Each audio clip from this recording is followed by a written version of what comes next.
Arvīda Štagera atmiņas. Niedru 8-gadīgās skolas skolēna stāsts par sveicināšanos. Ir silta vasaras diena, un 2 Niedru 8-gadīgās skolas 1. klases puišeļi pa skolas ielu ir ceļā uz skolu, lai strādātu skolas lauciņā.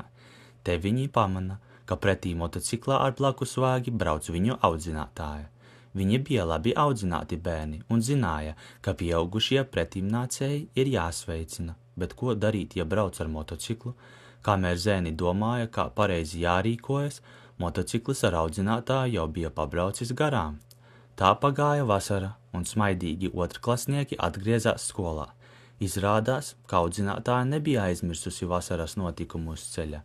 Vainīgie par nesasveicināšanos tika nobārti, iet kā ūdeni mutē ieņēmuši. Tālāk notika kolektīvā audzināšana. Visi klases skolēni gāja pa riņķi un satiekot skolotāju pielieca galvu un sveicināja: Labdien, skolotāji! Ir pagājuši 50 gadi, bet audzēkņi ar siltām atmiņām atceras savu mīļo klases audzinātāju, kura bija īsts sirds cilvēks un iemācīja bērniem vēl daudzas citas dzīves gudrības.